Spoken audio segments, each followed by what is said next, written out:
Madame la ministre, chère Agnès, Madame la secrétaire générale, Mesdames et Messieurs les directeurs, Mesdames et Messieurs les agents du ministère, Mesdames et Messieurs, Madame la ministre. En ayant fait le choix à l'issue de la dissolution de l'Assemblée nationale de la présidence de mon groupe parlementaire, et avec la ferme intention de tenir cette promesse, je peux dire qu'en quelque sorte, je vous attendais. Et avant cela, il y a 28 mois, je savais en arrivant dans ce ministère l'importance du temps en agriculture. Le temps qui, siècle après siècle, a fait de l'activité agricole une permanence et une part de ce qui font notre identité collective. Le temps qui rythme le travail agricole est celui, plus long, qui évoque l'exigence et la constance passionnée qu'impose cette vocation singulière. Le temps enfin d'une mission au service de nos agricultrices et de nos agriculteurs, la mienne, que je savais par essence éphémère. Il y a 28 mois, j'ai été nommé ministre de l'Agriculture et de la Souveraineté alimentaire. En cet instant, cela me semble être hier, et je crois pourtant que le travail accompli ou engagé a été profond, nécessaire et utile, je l'espère, et que cela le sera plus encore mis en évidence dans les années à venir. Alors que je m'apprête, forcément avec émotion, à quitter ces fonctions, je voudrais en tout premier dire ma profonde reconnaissance à celles et ceux qui servent avec dévouement et sens de l'intérêt général ce ministère, que ce soit en administration centrale, dans les services déconcentrés, en métropole comme en outre-mer, dans les établissements publics et naturellement dans notre enseignement agricole. Ma profonde reconnaissance, mais aussi la fierté d'avoir été votre ministre. Vous êtes celles et ceux qui s'engagent au quotidien pour notre agriculture et nos forêts, pour notre souveraineté et une alimentation sûre, mais aussi pour les transitions en agriculture, pour sa contribution essentielle à la décarbonation ou encore pour l'indispensable renouvellement des générations. Je sais les outrances, les mises en cause et les violences verbales comme physiques auxquelles le débat public vous livre parfois. Je vous ai toujours soutenu comme ministre, y compris au plus fort d'une crise agricole très forte et des situations de tension qu'elle a générées. Je continuerai de le faire. Madame la ministre, chère Annie, en vous accueillant à ce ministère, je pourrais vous dire, ça ne serait pas très original, que ce ministère est un ministère de crise. Et d'ailleurs, cela ne vous aura pas échappé durant ces derniers 28 mois. Et singulièrement avec la profonde crise agricole qui, vous le savez, nécessite que les engagements puissants pris cet hiver puissent être, on en a parlé tous, tenus, au-delà de ceux déjà mis en œuvre. Face à ces crises, qu'elles soient sanitaires, climatiques ou économiques, j'ai voulu de manière systématique que nous ne contentions jamais de répondre à la seule urgence. Et à chaque fois, que nous nous mettions en situation de préparer l'avenir et d'apporter des réponses structurelles aux difficultés rencontrées par les filières. Nous l'avons fait avec la première campagne mondiale de vaccination sur l'influenza aviaire, en déployant un fonds hydraulique ou un plan agriculture méditerranéenne, ou encore à travers le soutien structurel à notre viticulture, pensée d'ailleurs avec la profession.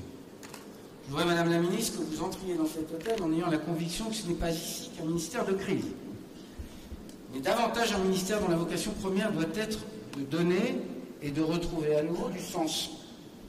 Parce que je crois que le sens, même de ce qu'au fond nos agriculteurs et nos agricultrices est aujourd'hui interrogé, par la sédimentation de difficultés profondes et anciennes, mais aussi par des défis nouveaux comme le changement climatique ou les instances sociétales émergentes. Et je crois aussi et surtout que l'agriculture est, par nature, même la nature même de cette activité, en première ligne, face aux bouleversements puissants et à la perte de repères qui, d'une certaine manière, sont en train de s'étendre à la société tout entière. Alors, pour donner du sens, il faut, je crois, savoir se donner du temps, un principe essentiel en agriculture comme dans la vie publique.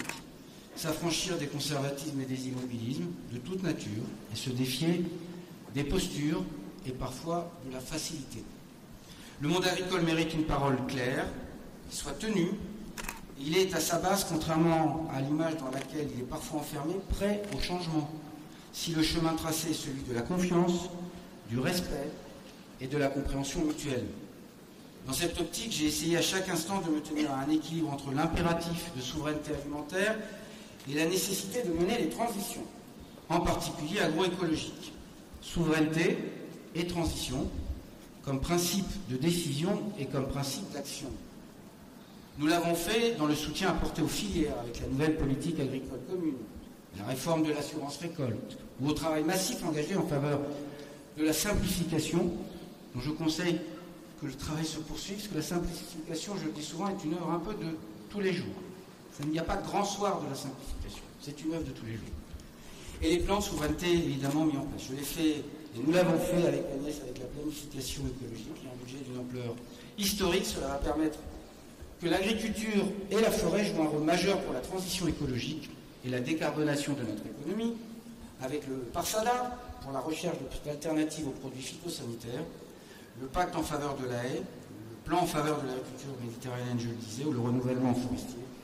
Et je me félicite que ce ministère, dans son intitulé, voit consacrer ce sur quoi aussi il est engagé, c'est-à-dire les forêts.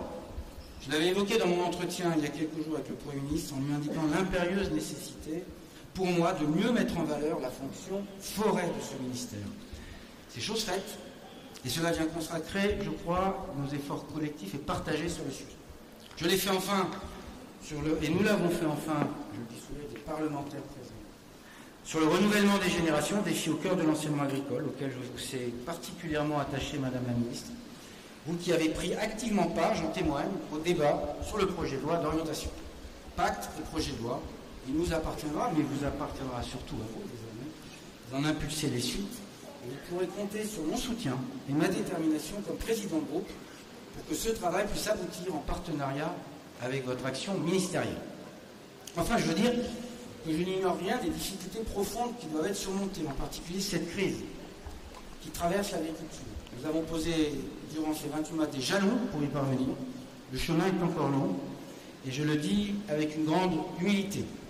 Madame la Ministre, le Premier ministre vous a confié l'une des missions les plus nobles, être la ministre de ces hommes et femmes dont l'activité n'est pas seulement économique, mais elle est essentielle, elle est vitale, parce qu'elle et ils nous nourrissent. Je sais votre engagement sur le sujet, je sais d'où vous venez, d'un territoire rural et agricole, je connais vos qualités de travail, et ce qui compte aussi pour moi, vos qualités humaines. J'aime plutôt l'élégance en politique. Elle est trop rare, elle se fait rare, il faut la cultiver. Et puis je trouve comme un joli clin d'œil le fait que vous ayez débattu avec moi d'un projet de loi d'orientation agricole et qu'avec nombre de vos collègues républicains, vous l'ayez voté. J'y vois le signe d'une forme de continuité républicaine et un signe positif pour l'avenir de cette loi. Je sais que notre nouveau Premier ministre, et je sais vous-même, y êtes très attentif. L'agriculture n'est pas une activité comme une autre, elle dépasse la seule dimension économique, elle lie comme nul autre l'homme à la nature, elle évoque comme nul autre l'importance de la transmission, de l'amour du travail fait avec soin, et donne un sens unique à la liberté d'entreprendre. Et avec tout ce qui fait de l'agriculture une activité à part, j'emporte avec moi plusieurs choses. Je garde avec moi la détresse et les larmes de l'éleveur victime de la prédation par le loup rencontré tôt un matin, c'était dans le Doubs, dans votre département, Madame la Ministre, et des nuits passées en estive, avec des bergers. Et je me suis emparé de ce sujet qui ne dépendait pas pleinement de ce ministère, reconnaissons-le, pour que nous parvenions enfin à l'équilibre nécessaire pour préserver notre pastoralisme. Je garde en mémoire cette jeune viticultrice en larmes, c'était dans l'Occitanie, qui m'expliquait qu'elle ne pouvait vivre de sa passion. Je garde l'image des agriculteurs rencontrés au lendemain d'un orage de grêle, d'une inondation chez moi en Loire-et-Cher dans le sud ou dans les Hauts-de-France. Je n'oublie pas au milieu de cette crise agricole immense le coup de téléphone reçu un matin de janvier, c'était le 23 janvier à 6h30, qui m'a appris l'accident qui avait coûté la vie à Alexandra et Camille Sonac en Ariège. Mais je garde aussi avec moi des centaines de déplacements que j'ai effectués pendant plus de 2 années. La capacité maintes fois éprouvée de ces hommes et de ces femmes, si souvent caricaturés, incompris, à innover, à s'adapter, à réinventer chaque jour une activité multiséculaire, à promouvoir leur tradition tout en étant moderne, leur fierté si impressionnante. Je garde avec moi les visages lucides, mais confiants et résolument passionnés des jeunes de l'enseignement agricole que j'ai rencontrés partout en France. Ils sont l'avenir de l'agriculture et des métiers du vivant. Je veux leur dire en conclusion ma confiance en ce qu'ils sont et en ce qu'ils font. Et je voudrais rajouter quelques mots en direction d'Agnès Pannier-Runacher, qui m'a rejoint en février, et qui a travaillé en particulier sur les autorisations de mise sur le marché des produits phytosanitaires, sujet complexe, on va dire ça comme ça, et sur les sujets énergétiques, entre autres. Vous aurez, mesdames les ministres, la tâche de cheminer désormais ensemble. Vous me permettrez d'y ajouter quelques mots plus personnels à mon cabinet, à mon secrétariat, à mon équipage, à l'intendance et à l'accueil pour leurs petits soins et leur vigilance à l'endroit du besoin de tous, vous verrez, à l'équipage, Frédéric, Caroline, Jean-Élie et David. Des kilomètres, des déplacements improbables, de la Creuse à la Mongolie. On voyage à l'agriculture. Il y a 1000 anecdotes qui nous ont marqué tous les 5, puisque nous faisions un petit collectif. On va en garder une grande partie pour nous, en fait. Zora et Céline, vous travaillerez toutes les secrétaires, là, toujours, solides, professionnels, absolument et toujours. Cela a été une chance de vous avoir. Votre gentillesse et vos sourires manquent déjà. Et puis il y a mon cabinet. Merci à Mylène, Claire, Julie, Sophie, Audrey, Jeanne, Véronique, Marie-Christine. Merci à Yves, Tom, Emmanuel, Louis, Quentin, Simon, Adrien, Stéphanie, Robin, Erwan et les autres, je dirais le louche. Puis il y a Sylvain et Agnès, mon directeur et ma chef de cabinet. Ils ont formé un duo à qui rien ne pouvait résister. Ils ont tout donné pour leur ministre et pour l'équipe. Ils l'ont toujours fait avec professionnalisme et humanité. Sans eux, je le dis, rien n'aurait été tenable ou possible. Ce sont des êtres précieux, pas seulement pour moi, mais pour tous ceux avec qui ils ont travaillé. Ils ont un sens du devoir, une éthique, pour ne pas dire une esthétique, qui est trop rare pour ne pas être saluée. J'aime l'éthique et l'esthétique en politique, et je leur dis donc 1000 fois merci. Tout cela, je le garde avec moi, je l'emporte pour continuer d'œuvrer au service de notre agriculture et de notre forêt, à la place à laquelle je suis et je serai. Je l'ai toujours fait, je continuerai à le faire parce que je crois que c'est pour moi, bien au-delà d'un moment ou d'un engagement professionnel politique, c'est tout bêtement ma vie. Depuis 30 années, c'est quelque chose que nous partageons. Le hasard, les rencontres, mon village de Marchemort en Loir-et-Cher et mes engagements d'élus, tout m'a toujours fait revenir à l'agriculture et aux forêts. Je n'en pars donc pas, j'y reste sous d'autres formes. 2169 jours. Je devrais dire 2169 jours et nuits. C'est le nombre de jours depuis ma première nomination, c'était de l'autre côté de la rue. C'était les relations avec le Parlement, c'était le 16 octobre 2018. C'est d'ailleurs là que nous nous sommes un peu mieux connus avec Annie Genevard. Ce moment est donc aussi celui de remercier le président de la République et les 4 premiers ministres successifs qui m'ont fait confiance. J'ai beaucoup donné, ma famille et mes amis aussi d'une certaine façon. J'espère que malgré tout, ils n'en voudront pas trop, ce que j'ai raté auprès d'eux. C'est aussi cela, l'engagement. Madame la ministre, je vous adresse tous mes vœux sincères de succès pour notre agriculture, à la place qui est désormais la vôtre. Ces vœux sont sincères, malgré nos divergences ou nos différences, et parfois nos complémentarités. Je sais, par les relations que nous avons nouées, vos qualités. Malgré les différences, je sais aussi ce qui peut rapprocher les hommes et les femmes de bonne volonté. J'ai toujours été de ce côté-là de la balance, indéfectiblement, et je vous remercie.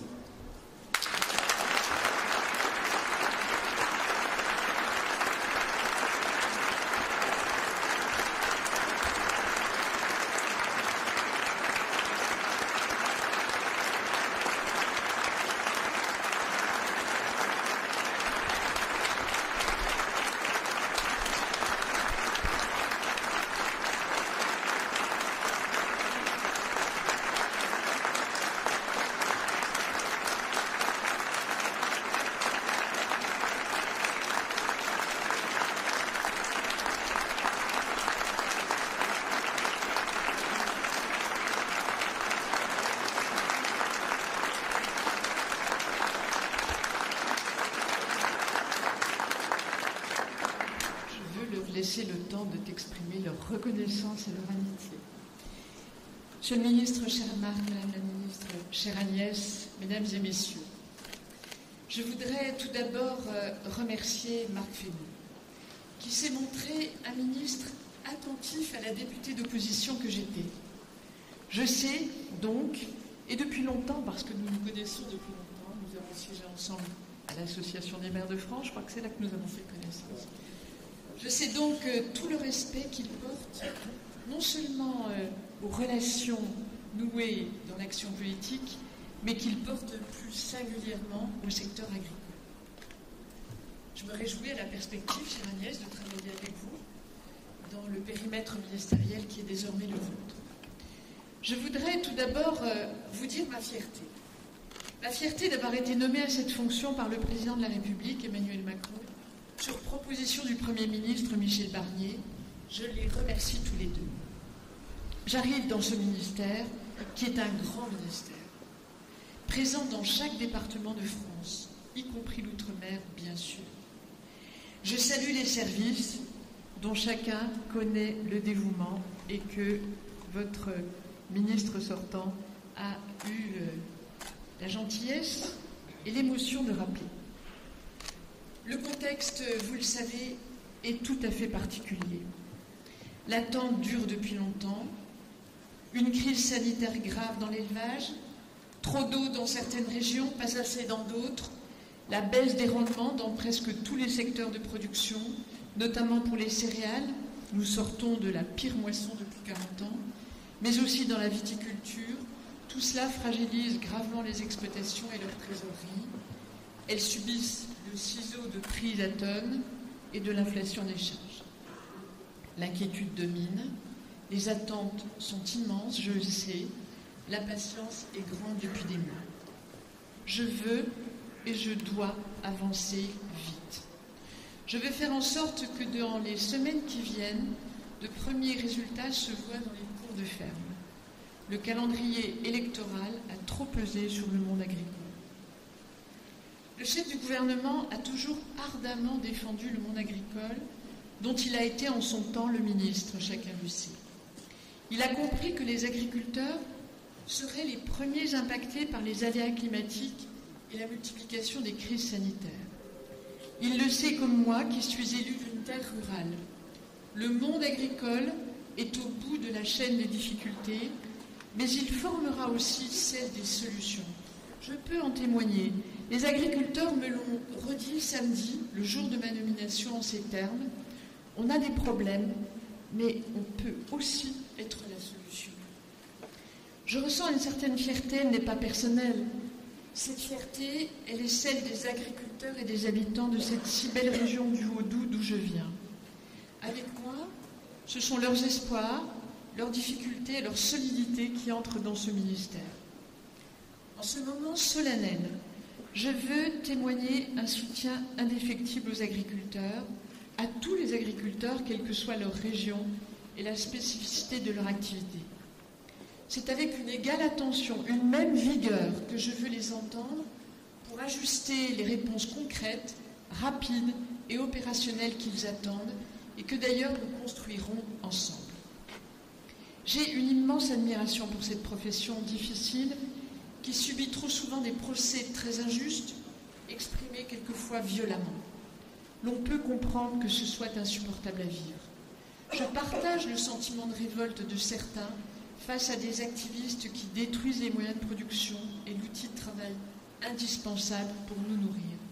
Sans parler de conflits inutiles sur les sonorités ou les senteurs de la campagne. Les agriculteurs, par la diversité de leur production, par sa qualité, l'une des plus vertueuses au monde, il faut le rappeler toujours, par l'attention qu'ils portent à la nature, qui est leur outil de travail, constituent une richesse économique indispensable au pays et à sa souveraineté alimentaire qu'il nous faut reconquérir pied à pied. Chaque fois que nous surinterprétons une norme européenne, nous nous glorifions d'être plus vertueux que les autres, mais en réalité, nous nous tirons une balle dans le pied. Nous l'avons vu avec la filière de la betterave sucrière. N'interdisons pas avant de proposer des solutions, sinon c'est l'impasse. Par ailleurs, le chantier de la simplification normative est prioritaire. Redonner du sens, du bon sens, dirais-je même, à toutes les règles, les dates agronomiques choisies sans réalisme, alléger la paperasse, réduire les interdits, je vais m'y atteler dans la continuité et avec méthode. Aujourd'hui, quelle que soit la taille de son exploitation, un exploitant agricole est un chef d'entreprise. Je l'ai rappelé souvent lors de l'examen de la loi d'orientation pour la souveraineté agricole, dont j'espère bien, et je veux le dire clairement, que nous la mènerons rapidement à son terme. Elle est attendue et je veux, sur ce point, assurer les agriculteurs, les formations professionnelles et syndicales de ma détermination à la faire aboutir. L'exploitant agricole, le chef d'entreprise agricole, croule sous les démarches administratives. Il doit investir et moderniser sans cesse des outils qui sont de plus en plus coûteux. Un tracteur, une moissonneuse, un drone agricole. Ce sont de véritables concentrés de technologies de pointe et informatique en constante évolution. Les entrepreneurs agricoles doivent surveiller les marchés, négocier les prix avec de puissants acteurs économiques, combattre une concurrence étrangère déloyale de la part de ceux qui ne sont pas tenus de respecter les mêmes normes. Il faut faire avancer le dossier des clauses miroirs. Souveraineté alimentaire. Le mot est donc important dans l'intitulé de ce ministère, comme celui de la forêt, disparu depuis une dizaine d'années et heureusement réintégré, tant là aussi les enjeux sont importants. Je viens d'une région forestière et je le mesure chaque jour. Le réchauffement climatique et ses conséquences sanitaires déciment nos forêts. La recherche doit nous apporter des réponses concrètes sur les espèces durables. Les agriculteurs sont aussi une profession dont j'admire profondément le sens de la solidarité. On le voit dans le mouvement coopératif, dans la défense des filières et des produits sous signe de qualité. Le travail de filière est essentiel. J'y attache évidemment en tant qu'ancien maire de Morteau, je pense à la saucisse de Morteau, en tant que territoire du comté, du Morbier, du Mont d'Or, du Bleu de Gex, des AOP magnifiques. Vous comprendrez que j'y attache une importance tout à fait capitale. Les cultures de la terre et l'élevage sont les secteurs les plus exposés aux évolutions climatiques et dans certaines régions aux prédateurs. J'ai aussi le souvenir, cher Marc, de votre venue à Pontarlier lors d'un super comice, les comices, un moment magique dans nos territoires ruraux. Et vous étiez venu parce qu'il y avait eu beaucoup de prédation et vous avez raison d'évoquer, de remémorer ce grand moment d'émotion. Ces agriculteurs que je vois solides, déterminés, je les ai vus tout d'un coup fondre en larmes parce qu'ils aiment leurs bêtes, parce que le bien-être animal, c'est leur quotidien. Donc voilà, je pense qu'il faudra que nous reparlions, chère Agnès, de ce sujet important. Qu'il s'agisse de céréales, de viticulture, des fruits et légumes, des fleurs, les rendements baissent partout à cause du réchauffement climatique planétaire. J'aurai l'occasion d'en discuter de manière approfondie avec les éleveurs la semaine prochaine au sommet de l'élevage. Vous savez, le fatalisme n'est ni mon tempérament, ni mon engagement politique. Le déclinisme, la décroissance, le renoncement, c'est le contraire de ce que je suis. Je ne renonce jamais quand il s'agit de l'intérêt général. J'aime le monde agricole, comme vous, parce que ce sont des hommes et des femmes qui savent se serrer les coudes. Mais je n'ignore pas le sentiment d'isolement face à l'absurde, à l'incohérence, à la perte de sens qui conduit parfois les agriculteurs à des gestes de désespoir. Le rôle de l'État est de soutenir ceux qui nourrissent la population, pas de les décourager. Notre rôle est aussi d'encourager notre jeunesse à aller vers ces professions qui offrent du sens et des perspectives. C'est pourquoi, et je pense l'avoir démontré tout au long du débat sur le projet de loi d'orientation agricole, j'attache une importance tout à fait particulière à l'enseignement agricole. Et sur les quelques 120 comices que j'ai faits depuis que je suis parlementaire, j'ai toujours vu une jeunesse enthousiaste, une jeunesse présente, passionnée, et ça c'est une richesse dont la France doit s'enorgueillir. Je ne vais pas détailler maintenant toutes mes priorités. Je vous informe juste que je continuerai à être attentive aux femmes agricultrices. Et bien sûr que l'outre-mer sera dans mes préoccupations. Vous souriez, cher Marc, parce que pendant ce même débat, j'ai souvent parlé des agricultrices qui sont une pièce capitale dans ce secteur d'activité. Je sais aussi, bien sûr, que beaucoup se jouera au niveau européen. J'y mènerai une action résolue pour mieux protéger notre agriculture française et faire valoir une vision équilibrée qui n'ignore ni l'approche environnementale ni les nécessités économiques. Je vais d'abord rencontrer les organisations professionnelles et syndicales et aller sur le terrain au contact de réalité. C'est ma méthode, c'est ce que j'ai toujours fait depuis mon mandat municipal comme maire. Il faut aller voir, il faut aller percevoir le terrain pour véritablement comprendre ce qui s'y joue. Je veux donc écouter, voir, faire le point avant de parler et surtout d'agir. Parce que le Premier ministre l'a dit, parler, ce n'est pas agir.